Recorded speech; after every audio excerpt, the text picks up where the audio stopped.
Welcome to another episode of Josh Langley Gets to Know. Today we're going to be talking mental health, in particular for men, and also body image for men. We're going to be talking with Sam Ikin. Now, Sam has been an award-winning journalist, a broadcaster and newsreader for over 2 decades. He's been a reporter at SBS World News and an online producer for ABC News Digital in Hobart, and a reporter and a journalist right across the country. Last year, he launched Ikin Media, where he creates podcasts with different clients. But what I want to talk to Sam about is something that's affected him his entire life, and that's his mental health. Sam has won a stack of journalism awards for his reporting on mental health, including a Life Award for Excellence in Suicide Prevention. And this is where the trigger warning comes in. So if anything we talk about in this episode triggers something or raises something in you, please seek help. I'll have all the numbers, all the contact numbers in the show notes below. Okay, this is a wide-ranging conversation, a little bit different because it's a bit unstructured. I just wanted to let the conversation flow and see where we went, and it's. I think you'll get something out of it. So enjoy, sit back, and let's get to know Sam Ikin.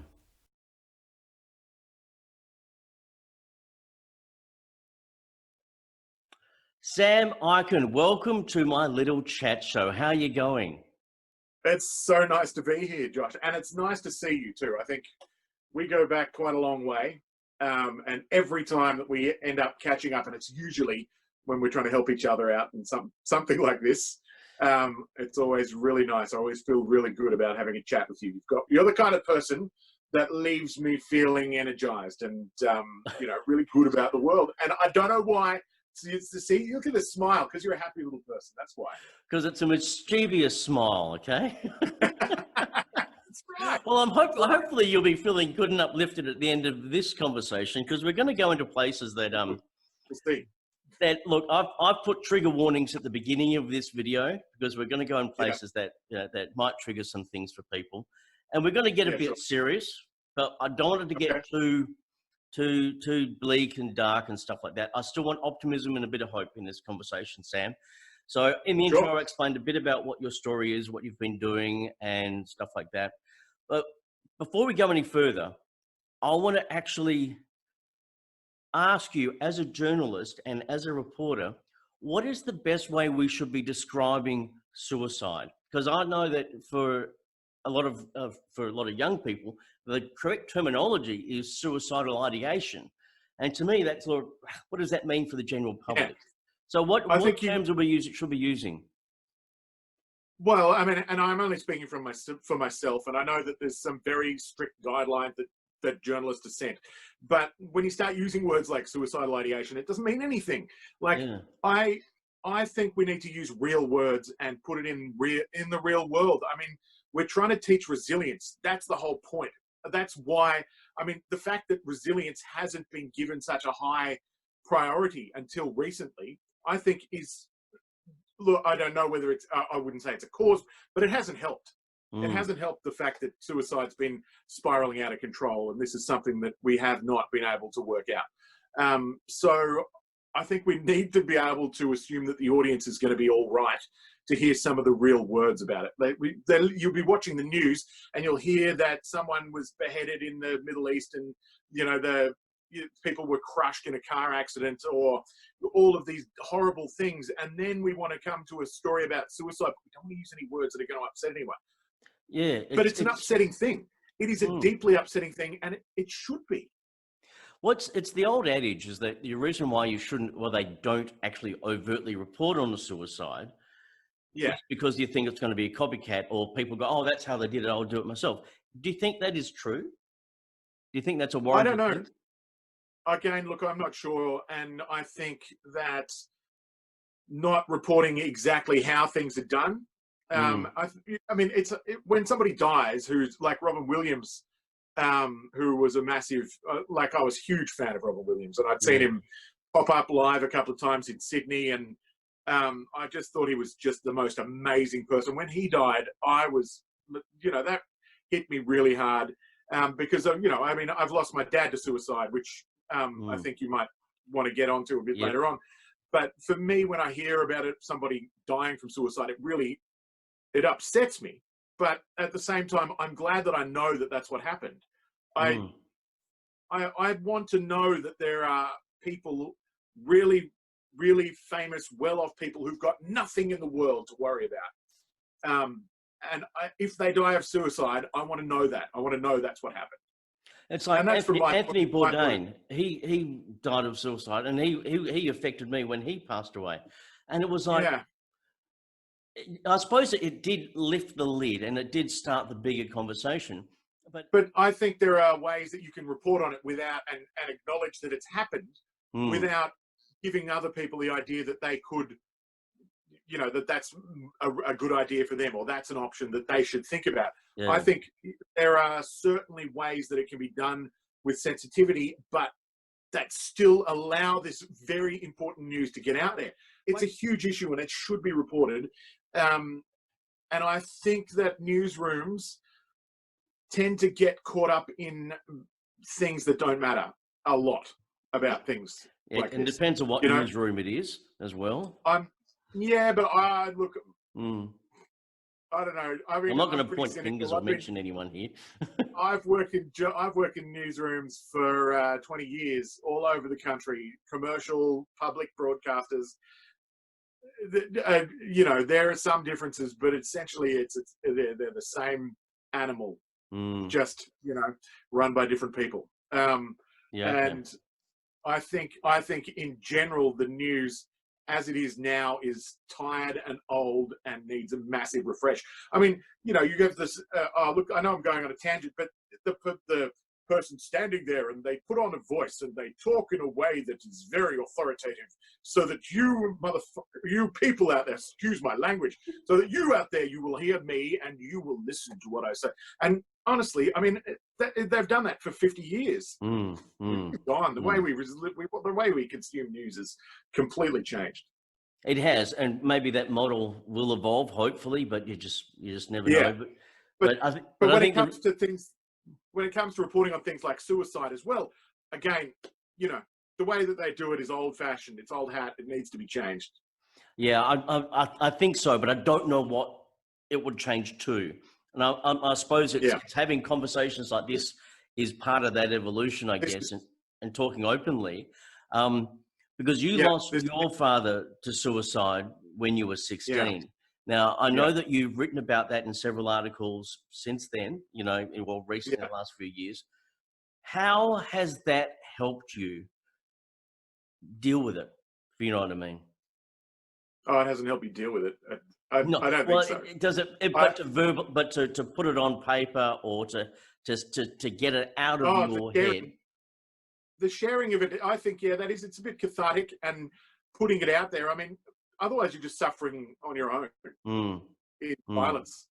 And it's, I think, knowing that there's other people out there who have heard, just knowing that people have heard it, I think is, for me, that was a big thing. But yeah, I don't know. When it happened, I was 16, I was at school, and my school just seemed really uncaring. I was a boarder and a housemaster, and I was a rower, and it just seemed like the world was this really nasty, mean place that just had no place for allowing me to stop and deal with that, So at the time, did you get any sort of counselling or anything? Not really. I went to see the school chaplain, he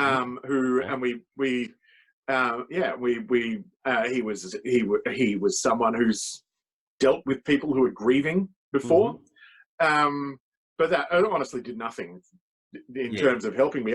I didn't start seeing a psychologist until for years later. So no, there wasn't any of that kind of.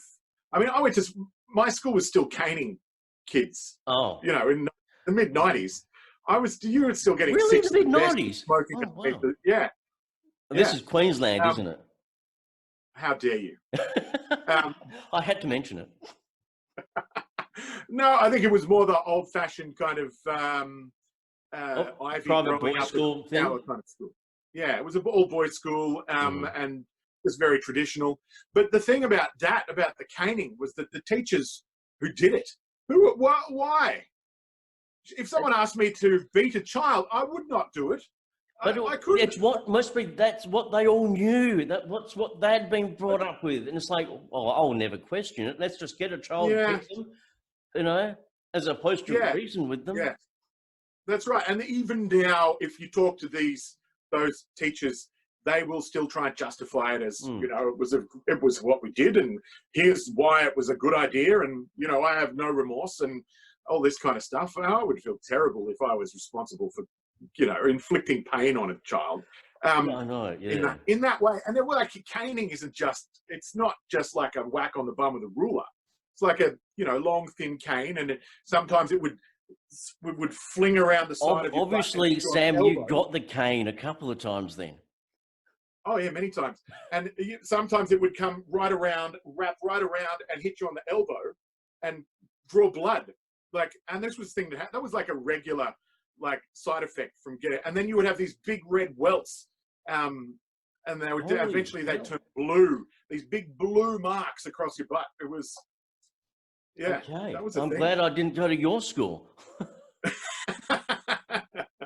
So, look, I got a lot from that school, but again, my parents paid a lot of money to send me there, and I've always said that a co-ed state school probably would have helped me deal with, prepared me for life better. I think. Yep. Look, that's another story for a whole another day. When you started to, what made you? At what point did you start to go, I need to go see a psychologist, a therapist, to talk about? How old were you when you went there? I think my stepdad, who was a cardiologist, referred me to one of his mates who was a psychiatrist. And that was in my either very late teens or early 20s. And, and I'm like, oh, I'm depressed. I owe someone $150 or something. And that was, we didn't really go very deep into how suicide had affected, how my dad's suicide had affected me or anything like that. And I didn't start unpacking that until, I reckon, until my 30s, mid-30s. Yeah. Okay. I started seeing a psych when I was living in Sydney. And then I started realizing exactly how much of this I was still carrying with me, exactly how much guilt, or not exactly, but started having an idea of how much guilt and shame I was still carrying with me. Because, so we lost him when I wasn't there. I hadn't seen him for about a year or so beforehand. And then I was told that he wanted me to come down for Christmas. And I was a teenager, and I just wanted to hang out with my friends, and I didn't really want to stuff. Yeah, exactly. I was just a callous teenager, but in hindsight, he wanted to see me again, and I think he knew what he was going to do, and I didn't do it. Said to him, "I'll stay here, and then I'll catch a plane down after Christmas," and I think he died on the 27th of December. So, I never got to have that conversation. Never got to say goodbye. And and then when so I have trouble talking about that now. And I was watching a movie with my kids. This is a movie called Outward. Yeah, great movie, cracker of a movie. But it's about these kids who find a staff, and they realize they can bring their dad, who died when they were, before they can remember, they can bring their dad back for a day. And, and towards the end, and I don't want to, no spoiler alert, but the dad does come back, but not for very long. And one of the kids is, anyway, without ruining the story, the dad comes back, but just for a little amount of time. And at the end of this, I looked at my girlfriend, and the kids were all sitting with us, and I had tears streaming down my face, and it just affected me so much, just that story, because for me to be able to have my dad back just for 5 minutes would be amazing. Just to, because it's the trauma that stays with you that I think is people don't sure, it's recognized, but the effect it has on everything, on your body, on your mental state, on how you live your life, and this weight that you carry is. Have you found that the therapy does work, or only marginally? A little bit. It helps me to understand what's going on. Mm, So far, it hasn't helped me to, like, I don't know whether you want to deal with it, but it helps me to know that it's there. yeah.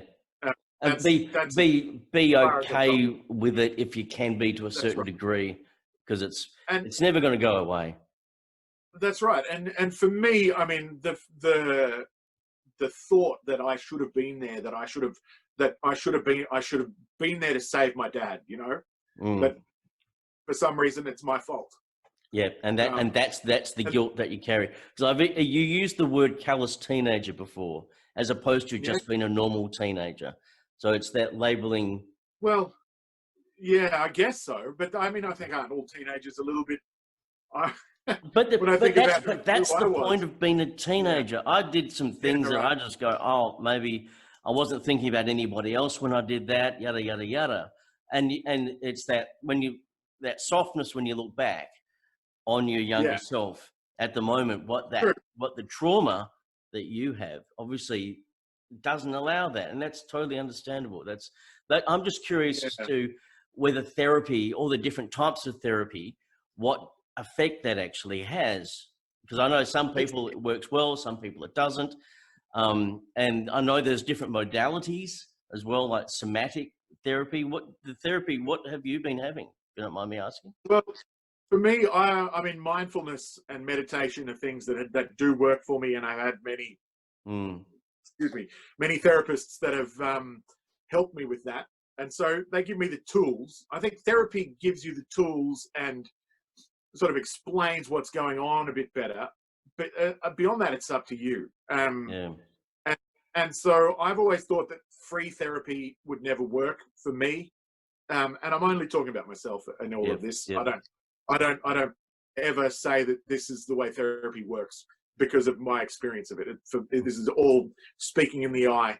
yeah. But for me, I have to turn up and I have to pay money for it, and I have to and it has to be a regular thing that I schedule in for that to be a thing that I take seriously. Otherwise, it's just I Mm. don't know. I don't seem to. It doesn't seem to, to bite. To Yes, I don't, it's it doesn't have the gravitas, the weight that it should. yeah, okay, okay. If that So makes have you've been diagnosed with anxiety and depression as yeah, a result? yeah, anxiety and depression, and it was quite severe depression for a little while, and that's um, it had been getting worse and worse until the last year or so when I've decided that life needed to change in order for me to survive and to prosper, to be Mm. able to move past these things. And for me, turning up at a 9 to 5 with a boss who only cares about the bottom line and all the, Yeah, and that just doesn't work for me. And I know, but that works for a lot of people and good for them. And but yeah, for me that just wasn't. I needed to mm. do my own thing and do something that's meaningful and not have to deal with people who essentially, in a lot of cases, were psychopaths. And that's the Which media industry is full of them. isn't it? And they rise to managerial level real quick. Yeah. But I think you hit the nail on the head. Doing something that actually is meaningful, that actually gives you a sense of purpose and Yeah, autonomy as well. So you're the master of your own destiny by doing what you want. And that can just have that massive sense of freedom that yeah, allows anything else that's in the background, like trauma, just to be a little bit more manageable, I guess, yeah. as opposed to continually fight, fight, fight, push down, survive, survive, survive. If you know what I mean. It does have its own set of stressors Mm, and things like that. And until recently, I had no idea whether or not it was a thing that I would be able to do in the long term as a business. That was a thing that might help me pay bills or anything like that. But you know, I mean, in the last few months, it's certainly become apparent that that is something that it will become, that it is now, and it will, you know, as I keep developing the business, it'll be something that is quite sustainable. But yeah, until recently, I was still very, I would tell people that it would, but I wasn't sure. Yeah. I just think about all the other people out there that, you know, that may be silently struggling or have undiagnosed trauma or all that sort of stuff. And I know, especially for men who still don't talk about it, still find their stigma attached to, I don't want to be open, I don't want to be vulnerable. And I know exactly what, because I'm the same myself. It's like, I'm not going to talk to a stranger about something that happened when I was a teenager or something when I was 8. That's just something I'm not going to do. But Yeah, there is so much energy and resources and fantastic work done by so many amazing people, and they are doing the Are You OK Day, Sane Australia, Beyond Blue, yeah, Black Dog Institute. All those yeah. organisations are all out there pushing that great message and awareness. Do you think it's actually getting cut through? It's actually getting I to think that bloke who's really suffering.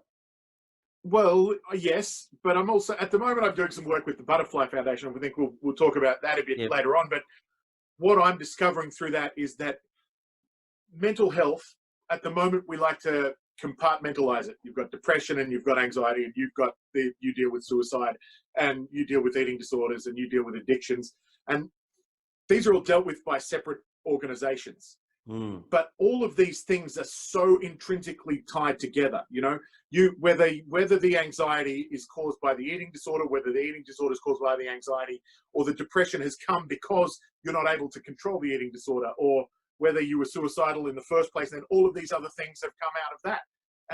I think a more holistic kind of approach is needed, and I think all of these different organizations who do a great job, at the moment they're still working kind of individually. When I think I think it might take maybe a government body or something like that to kind of tie it all together and be the overall. The government's poured thousands and thousands and millions into mental health. Yeah. Is it a simple fact that it's the old, you know, the blind man and the elephant? One's looking at the leg, one's looking at the tail, and they can't describe what it is because they're all looking at the individual bits. As you were saying, someone's looking at the anxiety, but maybe not be what's causing the anxiety, or yada yada yada. So, does it need a fundamental shift in the whole grassroots of how we actually look at all this? Oh, there does. There needs to be a reckoning, I think, as a whole. And I think, and I mean, you know, I'm dealing with eating disorders and how men experience those at the moment for a podcast I'm working on. And they, the whole way that we are all very much driven by how we look, even the fact you get up in the morning, you know, you brush your hair, you want to choose which clothes you wear. All of these things all sort of feed back into this idea that you want to look good and you want to fit some particular model in your head, and none of us do. But I think I think there needs to become that's on a smaller scale. I think that kind of a reckoning needs to happen on a larger scale. And I think, you know, big businesses, big corporations who have got all of the signs on all of the notice boards saying, have you got signs of depression? Do you talk to us now? But they don't, that's from what I can tell, that's them covering their legal requirements, and they don't really care about it. Well, maybe they do care about it, but they don't know how to deal with it. You know, the way the culture and the way things work in those organizations just feeds into a massive growing problem. And so, you know, I mean, you've got the institutions, and then you've got the way that we operate in our family groups and the way that friends talk to each other, and all of these different things that are all making this problem what it is today. Yeah, I feel like we do need to get to a point where, as we're getting to at the moment with race, you know, there is and now I'm not doing this just because I want to get back to the topical issue of the day, but there is a lot of thought about how we should be thinking about race, how we should be thinking about gender and sexuality. And I think mental illness and, the way that I would love it if that became another part of this movement. Bigger conversation. I actually think a lot of people are frightened to talk about mental health. I mean, even though people are easy to just lightly talk about it, but if someone says, actually, I do have depression and I really think I need to do something, people then think the onus is on them to fix it. And they go, I can't do that. I don't want to go there. And I think that's one of the messaging that I've found that sometimes that is not strong enough, and say you don't have to fix everyone. If you've got a friend who says, I'm actually not coping very well, some things are happening and I really need some help, is to say, okay, I'm there for you. You don't have to actually fix it, but I can help you get help or give you some contact details and stuff like that. And I think that's it. I know Are You Okay has been doing that sort of stuff. And a lot of them have, but I don't know. It seems to be the mental health thing is still escalating. The suicide levels are still going up, and especially with COVID-19 and what's been happening with that, we're going to have this whole gamut of mental health issues, especially anxiety, that'll be ongoing. I don't even know where I'm going with this, Sam. I suppose it's one of these things I keep thinking about, and I go, I don't have any answers, but and that's why talking to yourself, who you like, say with the Butterfly Foundation. Let's talk about that for a minute, because that'll help me get some focus again. Yeah.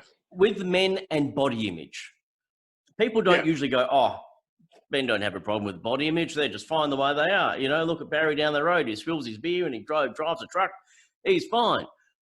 But no, I think there's a lot of men who are affected by your body image, but they just don't talk about it. It affects men and women differently, and it affects people. But I mean, your background has got a lot to do with how. Men are certainly affected by eating disorders, and in the episode that I'm working on now for Butterfly Foundation, I host their podcast. It's called Butterfly Let's Talk. Find it wherever you get your podcasts. I'll put the web address down here. Yeah, down the bottom. It's what we're finding out is that the way these things present is quite different, and masculinity itself is a problem especially when it comes to body image. A lot of us have body image issues. A lot of guys who go to the gym a lot, and you'll see them just looking at themselves. I mean, honestly, are those guys who stand there looking at themselves while they pump iron?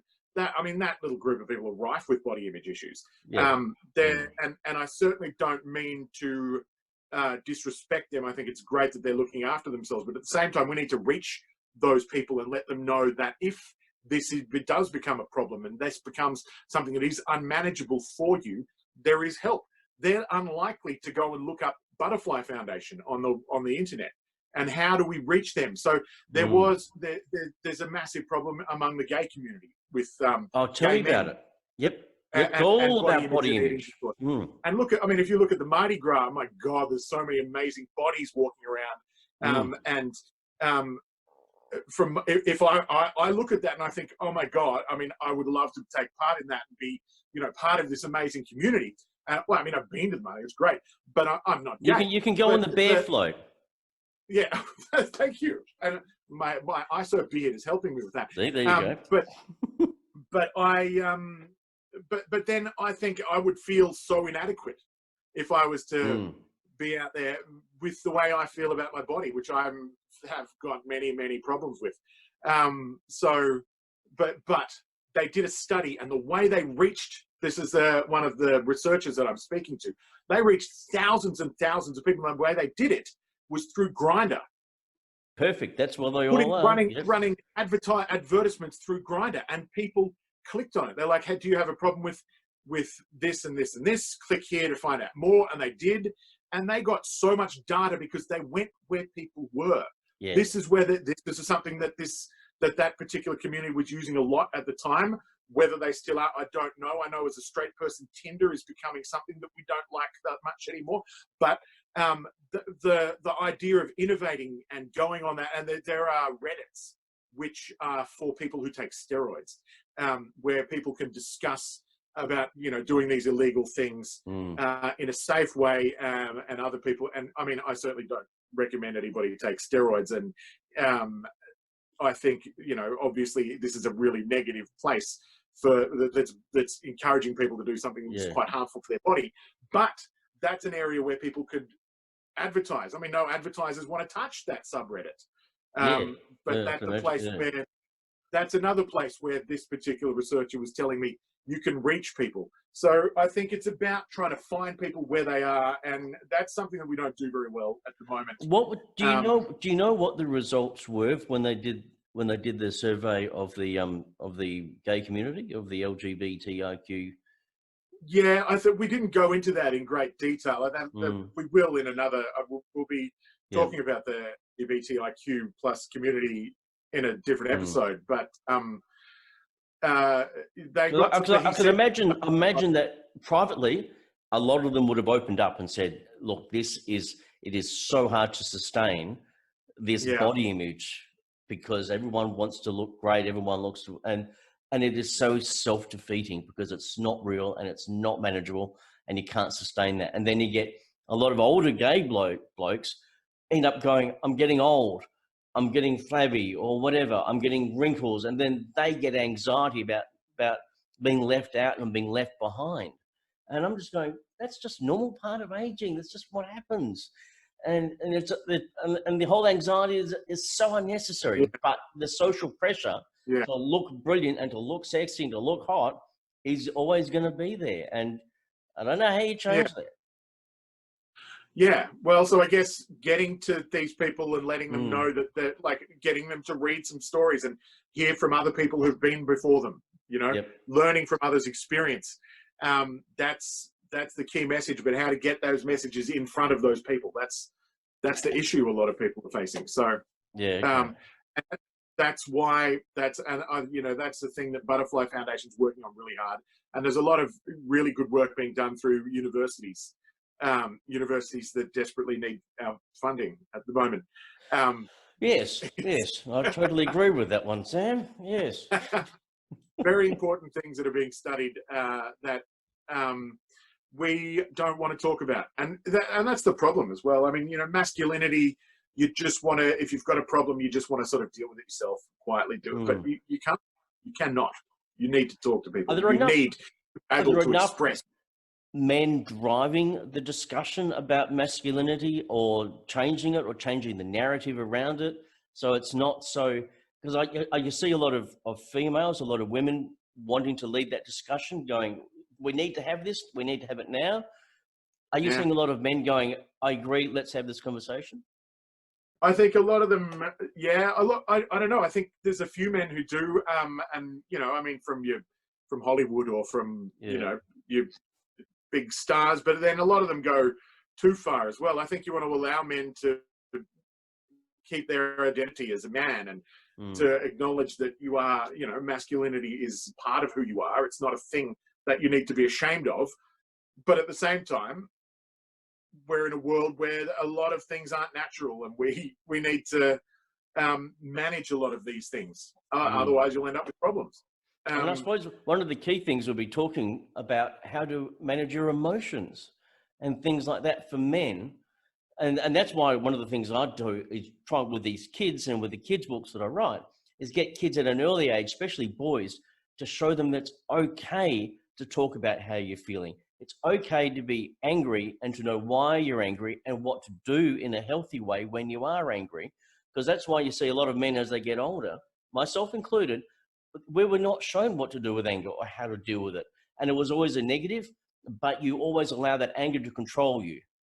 And now it's like, are we getting anybody interrupting that? Anybody to come in and go, okay, you're still a good person, but you may have anger issues. Let's look at where those issues are coming from, because it could be coming from trauma from way back in the childhood, and it can be so complex, but are we having these conversations? Yeah. And I don't know where to start with those sort of things, because you learn how to be a man from your dad, but your dad's from a different generation. He's not from the world that you're growing up into, you know? So, I think having good habit, I think it's got a lot of it's got to start at school.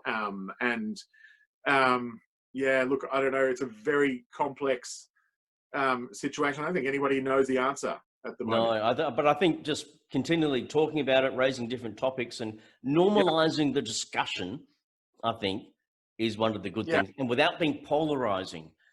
Do you know what I mean? Because especially on social media, I'm just going to touch on social media because I know you have a love-hate relationship with social media. You'll pop up every now and then and have a bit of a rant, then disappear again for a few months and stuff like that. What do you think is we all know that most social media has a negative effect. Okay, that's pretty much profound because no one feels uplifted and joyous after spending an hour scrolling through Facebook. Okay, what do you think? Are there any tools that you've discovered to help mitigate that sort of negative influence of social media?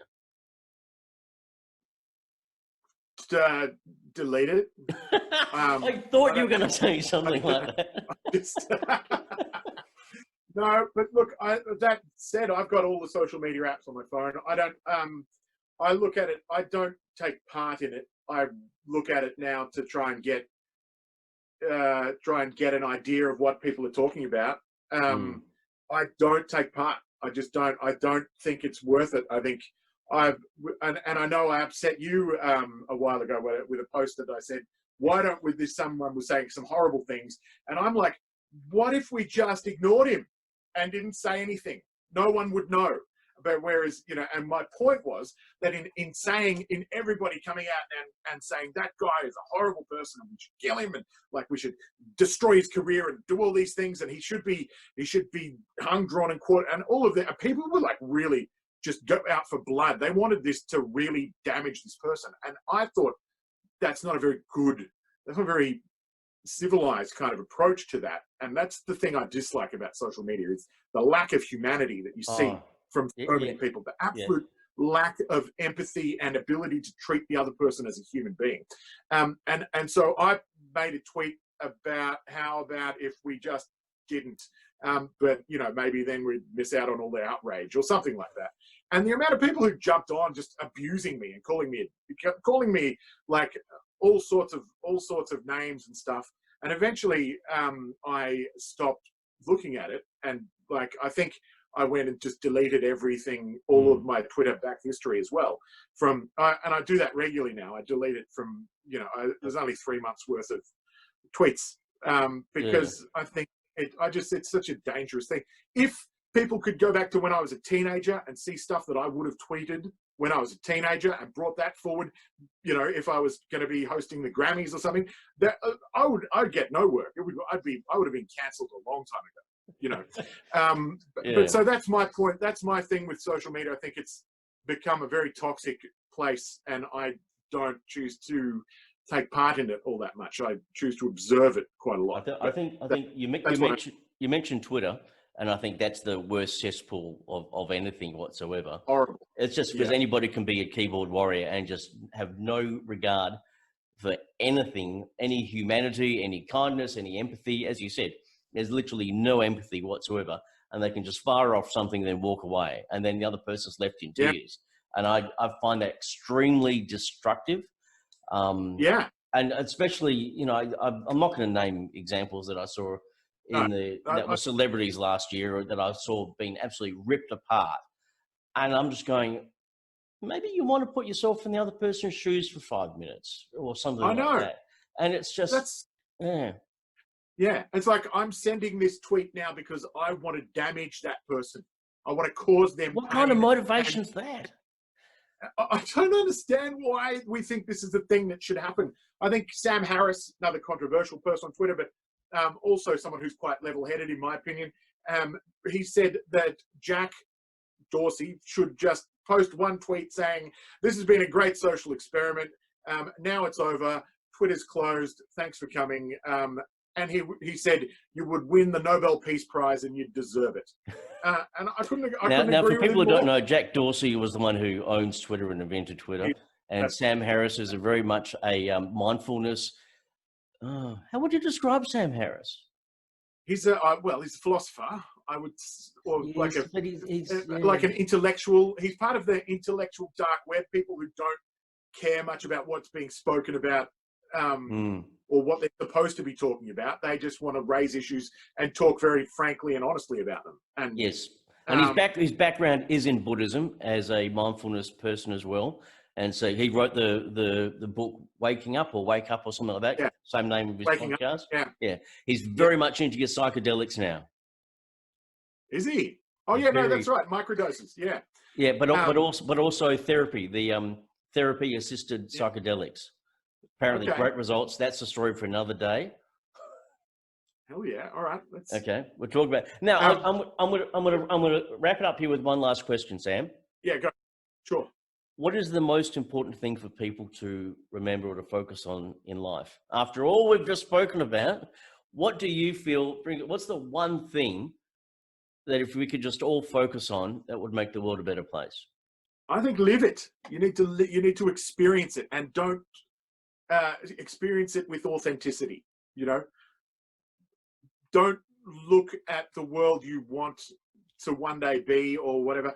Live in where you are right now. Sure, have your goals and the things that you want to be, but from my point of view, living in the now and doing the things now that you think you should be doing, but enjoying it, or even if life, I don't know, Josh, this is a terrible answer to this question, but I think experiencing what is going on right now is far more important than worrying about how it should be and how it should be in the future or anything like that.